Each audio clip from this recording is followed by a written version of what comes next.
নমস্কার আমার প্রিয় দর্শকবৃন্দ, আশা করি তোমরা সকলেই ভালো আছো। দেখো, আমরা সকলেই সকলেই আশাহত হয়ে বসে আছো, বা অনেকেই কি বলবো, মনের প্রশ্ন যে স্যার আমাদের ব্যাঙ্ক অ্যাকাউন্টে সবথেকে গুরুত্বপূর্ণ হবে, এই মুহূর্তে আমাদের টাকা চাই, তো প্লিজ স্যার টাকার ব্যবস্থাটা করুন। তো আমি সেই ব্যবস্থার করার জন্যই আজকে তোমাদের সামনে একটা দারুণ ইনফরমেশান যুক্ত ভিডিও, যে ইনফরমেশানগুলো পাওয়ার পর তোমাদের মনে একটা আনন্দ হবে। আমি জানি না কতটা তোমাদের মুখে হাসি ফোটাতে পারবো, বাট এই ভিডিওটা খুবই ইম্পর্টেন্ট হতে চলেছে তোমার জন্য, খুবই গুরুত্বপূর্ণ। তাই ভিডিওটা প্রথম থেকে শেষ অবধি দেখতে ভুলবে না। Informative video. প্রথম কেস, অ্যাপ্লিকেশন রিজেক্টেড যে সমস্ত ক্যান্ডিডেটরা ছিল তাদের কি অ্যাপ্লিকেশান অ্যাপ্রুভ কবে নাগাদ হবে? একদম পুরো 100% ডেট আছে। একদম 20 থেকে 25 তারিখ নাগাদ তোমাদের প্রত্যেকেরই প্রায় অ্যাপ্লিকেশানটা দেখবে সম্পূর্ণরূপে অ্যাপ্রুভ, ঠিক আছে? বা কখনো কেউ স্যাংশন পর্যন্ত দেখতে পারো।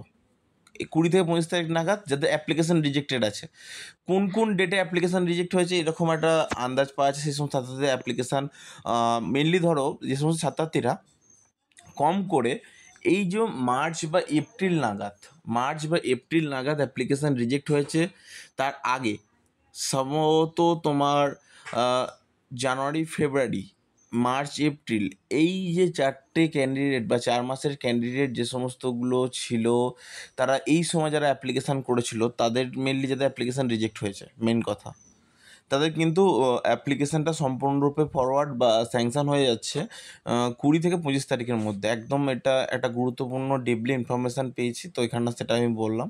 তো আশা করি তোমরা বুঝতে পারছো যে এবার দেখো সবাইয়ের কী হয়ে যাবে। দেখো, আমার কাছে যে ইনফরমেশান এসছে, প্রায় অনেক ছাত্রছাত্রী 95% ছাত্রছাত্রীদেরই অ্যাপ্লিকেশান যাদের রিজেক্ট হয়েছিল তাদের রেকটিফাইড অলরেডি হয়ে যাবে। রেকটিফাইড করে একদম পুরোপুরি ঠিক করে দেবে প্রোফাইলটা, নতুন স্ট্যাটাসে পরিবর্তন হবে। এই ইনফরমেশানটা এসেছে 20 থেকে 25 তারিখ নাগাদ। এবার ধরো প্রত্যেক ছাত্রছাত্রীর কী হয়ে যাবে, দেখো আমি এটুকু তোমাদের বলি, প্রত্যেক ছাত্রছাত্রীর না হলেও 90% ছাত্রছাত্রী পুরোপুরি হয়ে যাবে, ঠিক আছে? শুনেছো তুমি। এরপর যাদের ফরওয়ার্ড বা এইচওয়াইজ তাদের কিছু ইনফরমেশান দিই। দেখো, ফরওয়ার্ড বা এইচওয়াইজ ছাত্রছাত্রীদের উদ্দেশ্যে এইটাই তোমাদের বলি, তুমি ফ্রেশার্স হও, তুমি রিনিউয়াল হও, তুমি রিজেক্টেড ক্যান্ডিডেট না, তুমি রিনিউয়াল, তুমি গ্যাপ ইয়ার স্টুডেন্ট, তোমার অলরেডি শুরু হয়ে গেছে, অনেক দিনই শুরু হয়ে গেছিলো, অলরেডি হচ্ছিল, অনেকেরই অ্যাপ্রুভ হয়েছে। তো বর্তমান মুহূর্তে আমাদের যাদের অ্যাপ্রুভ হয়নি তারা কি করবে, দেখো তাদের উদ্দেশ্যে একটা কথাই বলি।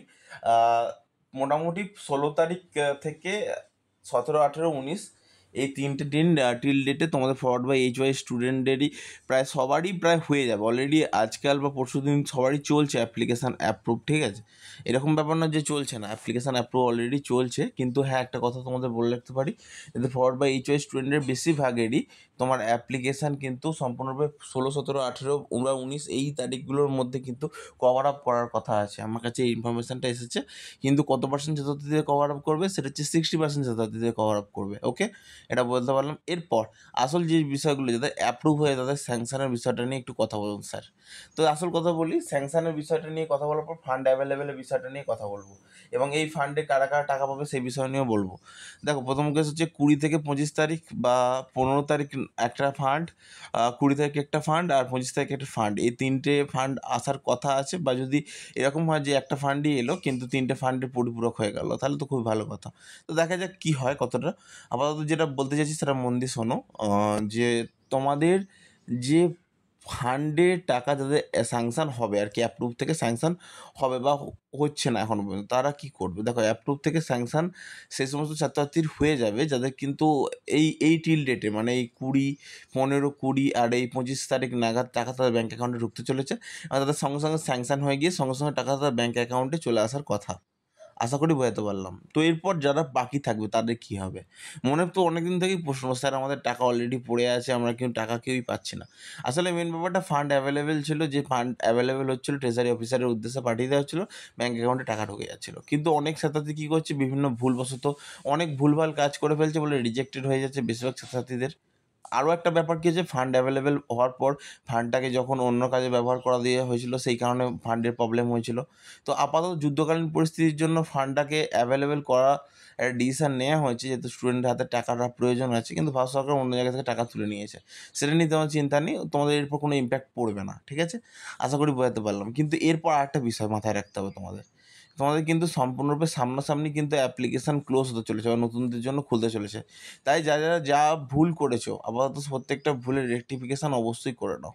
যদি তোমাদের বিভিন্ন প্রবলেম থেকে থাকে, তো আমি বলে দিচ্ছি, আমি বলেছিলাম ব্যাঙ্ক অ্যাকাউন্টে যদি কোনো প্রবলেম থেকে থাকে, আধার কার্ডের প্রবলেম, যে কোনো প্রবলেম, যদি সেই প্রবলেমগুলো যদি সলভ করার জন্য যদি SBM পোর্টালে বা বিকাশ ভবনে যেতে হয় তো চলে যাও, ফোন করো, আমার হচ্ছে মেল করে যাও, দেরি করো না। আর আমাকে যারা অ্যাপ্লিকেশান পাঠিয়েছে তাদের সকলেরই আমি চেক করেছি, ঠিক আছে, কোনো সমস্যা আপাতত নেই তাদের। কিন্তু একটা কথা বলি, যদি কোনো কারণে অ্যাপ্লিকেশান রিজেক্ট হয়ে গেছে বা তোমরা দেখতে পাচ্ছ যে কোনো কারণে ব্যাঙ্কে IFSC কোড চেঞ্জ হয়ে গেছে, সেই কারণে ব্যাঙ্ক অ্যাকাউন্টে টাকা ঢুকছে না, তো বিভিন্ন যদি প্রবলেম হয়ে থাকে তোমরা চলে যাও ডাইরেক্টলি SBM পোর্টালে, দেরি করো না। আর ডাইরেক্ট বিকাশ ভবনে চলে যাও, করুণাময়ী বুক ফেয়ারের পেছন দিকে একদম চলে যাও, দেরি করো না।